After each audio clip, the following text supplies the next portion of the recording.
ជាសកម្មភាពទូទៅនៅក្នុងគម្រោងមានចលនាគម្រោងទី2យើងដែលឥឡូវហ្នឹងគឺយើងកំពុងតែមានការប្រជុំទៅលើជាងនៅក្នុងបរិយាយើងតាក់ទងទៅនឹងការសាងសង់ការអនាម័យក៏ដូចជាការប្រើប្រាស់នៅសម្ភារៈផ្សេងៗប្រកបដោយបច្ចេកទេសជូនអតិថិជនអញ្ចឹងបងប្អូនដែលគាត់ទិញនៅទីនេះគឺមិនត្រឹមតែគាត់ទទួលបានទំនុកចិត្តអំពីការកាត់ប្លង់អំពីការប្រសិទ្ធទៅលើប្រព័ន្ធផ្លូវច្បាប់ទេសូម្បីតែទៅលើការសាងសង់ក៏ខាងយើងផ្ដល់ទំនុកចិត្តជូនបងប្អូនទាំងអស់គ្នាដែរជាក់ស្ដែងគឺយើងតែងតែមានការប្រជុំរៀងរាល់ពេលមួយសប្តាហ៍ម្ដងដើម្បីវឹកហាត់ទៅលើការសាងសង់របស់ជាងតាក់ទងទៅនឹងការប្រើប្រាស់នៅបច្ចេកទេសផ្សេងៗក៏ដូចជា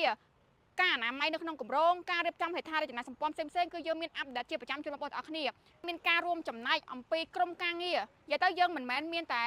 មួយផ្នែកទេអញ្ចឹងដូចជាក្រុមហ៊ុនមួយគឺជាអាស្រ័យឈាមមិនថាផ្នែកលក់មិនថាផ្នែកការិយាល័យមិនថាផ្នែកការអថាគឺមានការរួមចំណែកទាំងអស់ជាក់ស្ដែងគឺផ្នែកសាងសង់ដោយសារតែមានការសាងសង់ទៅធ្វើឲ្យបងប្អូនទទួលបានផ្ទះប្រកបដោយសុខសុវត្ថិភាពដូច្នេះហើយយើងតែងតែបង្រឹងនិងបណ្ដុះបណ្ដាលទៅលើជាងរបស់យើងឲ្យមានការអាប់ដេតជាប្រចាំក៏ដូចជាការវិវត្តខ្លួនជាប្រចាំដើម្បីឲ្យគុណភាពសំណង់យើងកាន់តែរឹងមាំជាក់ស្ដែងបងប្អូនមើលផ្ទះយើងអញ្ចឹងចាបងប្អូនមើលជាក់ស្ដែងផ្ទះយើងតម្លៃតែជាង10000ប៉ុន្តែ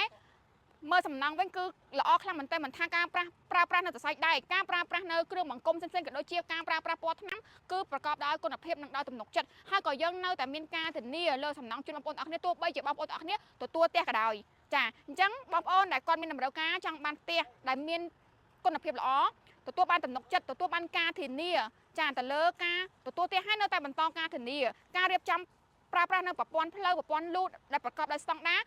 បងប្អូនអាចមកមើលនៅបរិយាមានចំណាយយើងបានគឺយើងផ្ដល់ជូនបងប្អូនមិនថាទាំងតម្លៃមិនថាទាំងគុណភាពគឺផ្ដល់ជូនល្អហើយអ្វីដែលកាន់តែពិសេសក៏យើងផ្ដល់ជូននៅទីតាំងដ៏ល្អដោយសារទីតាំងយើងនេះគឺនៅជាប់ផ្លូវធំនៅជាប់ផ្លូវ42តែម្ដងចា42គឺជាផ្លូវ50ម៉ែត្រជាផ្លូវមួយដែលកំពុងតែពោពេញទៅដោយសក្តានុពលចាហុំព័ទ្ធទៅដោយរោងធំជាច្រើននិងវិវត្តនៅក្នុងតំបន់មួយនេះចាំបងប្អូនទាំងទីនេះគឺអត់ខកបំណងទេជាពិសេសគឺទទួលបាននៅភាពស្របច្បាប់នៃបរិយាផនយើងគឺយើងមានច្បាប់សាងសង់ត្រឹមត្រូវស្របតាមផ្លូវច្បាប់ដែលចេញដោយក្រសួងដែនដីនគររមណីយកម្មនិងអាជ្ញាប័ណ្ណអាយតករដែលយើងកំពុងតែធ្វើការប្រសេសស្នើសុំនិងប្លង់បំបីក្បាលដីដែលបងប្អូនទិញហើយគឺបងប្អូនអាចទទួលប្លង់បំបីហ្មងជាពិសេសនៅទីនេះគឺយើងបានចម្រិតចម្រាំងទៅលើជាងចំណានជាងដែលមានសមត្ថភាពអាចធ្វើការសាងសង់តាមបច្ចេកទេសតាមស្តង់ដារហើយត្រឹមតែរយៈពេល3ខែតែប៉ុណ្ណោះគឺបងប្អូនអាចទទួលផ្ទះហើយចឹងនៅទីនេះទិញហើយគឺ3ខែក្រោយគឺបងប្អូនអាចចូលរស់នៅបានតែម្ដងចឹងកុំភ្លេចមើលទីតាំងយើងទាំងគុណភាពទាំងច្បាប់ទាំងម៉ូទ័ទាំងទីតាំងទាំងរយៈពេលសាងសង់គឺ